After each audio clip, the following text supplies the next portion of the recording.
11 games in 20 days, so it was a lot to take in. It came at me fast, but I'm also really grateful for that experience too. I think it taught me a lot about basketball. It taught me a lot about myself and how to be resilient and to come in and All right, hoop heads, buckle up. We got a story out of Indiana that is setting the WNBA world on fire, and it involves none other than the league's biggest star, Caitlin Clark. We all know Clark has been through the ringer this season. coursing through you right now. I got a little anxious there before the pick, but I think more than anything, just grateful and lucky to have my family here, my friends over there, coaches up here. Battling injuries and facing relentless physicality from opponents. It feels like every time she touches the ball, she's getting hacked, pressed, or trapped. But what transpired in a recent game has taken the conversation to an entirely new and deeply concerning level. A jaw-dropping photograph has gone viral, sparking outrage and leading fans to demand answers directly from WNBA Commissioner Kathy Engelbert.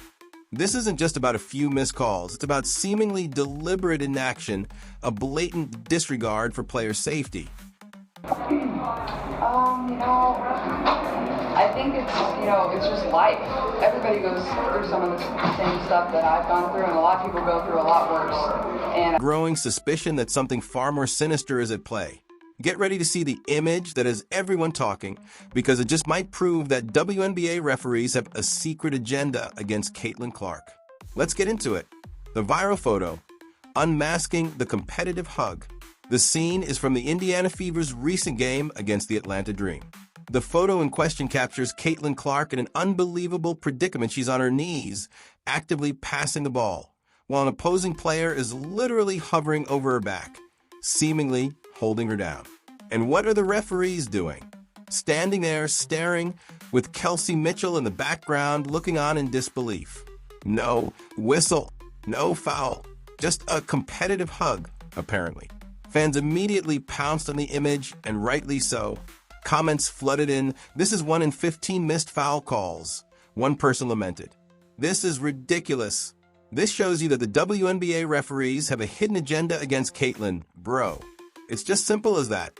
Another fan sarcastically chimed in, tears. They're doing interperspective dancing, bro. Like this is not real. Like this. Well, it is real, but it shouldn't be real. The outrage is palpable because this isn't an isolated incident.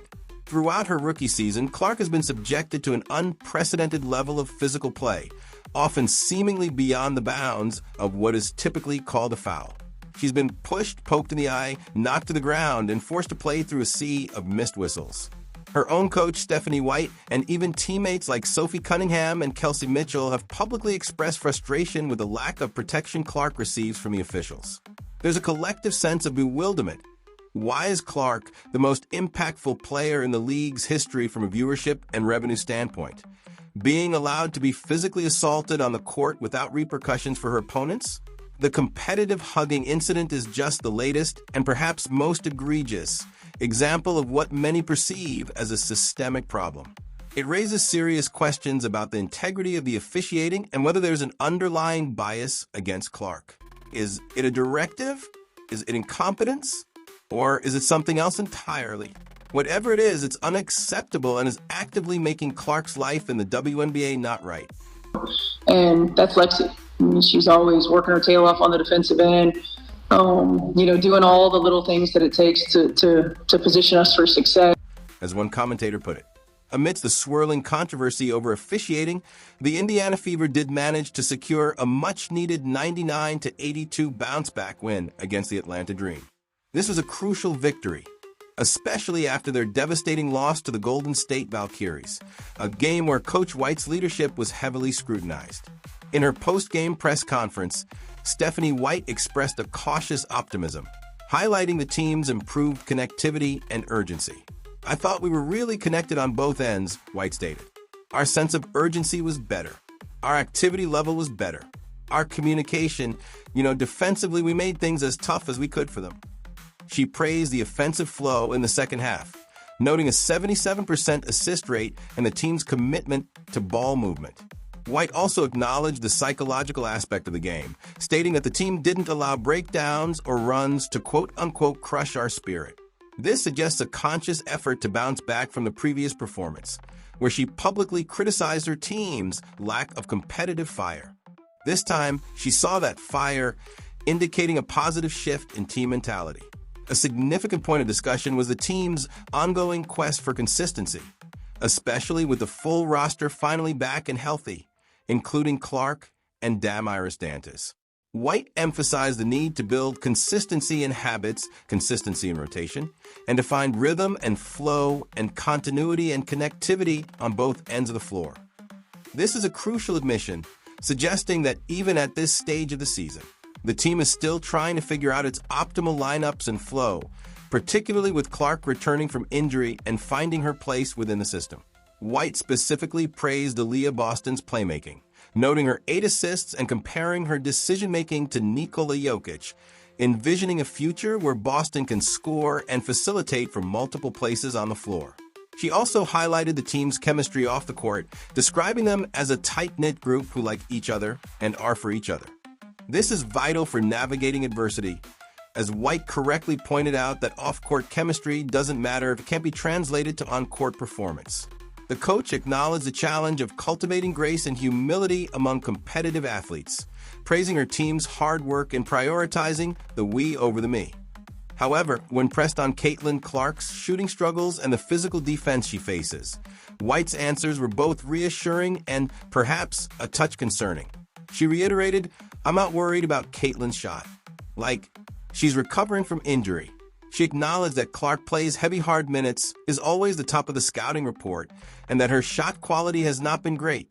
White emphasized the need to make her life easier and get her some easier looks, but also conceded that every defensive game plan is to not allow those.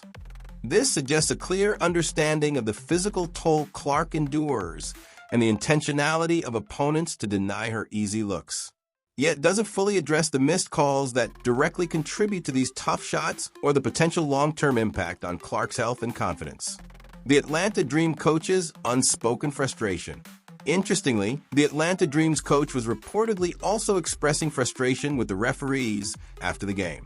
While the specific quotes from the Dream coach aren't detailed in the provided material, the mere mention speaks volumes.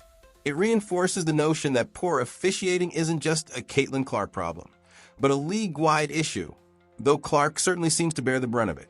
The fact that both coaches in a single game could be implicitly or explicitly complaining about the officiating should be a blaring siren for the WNBA.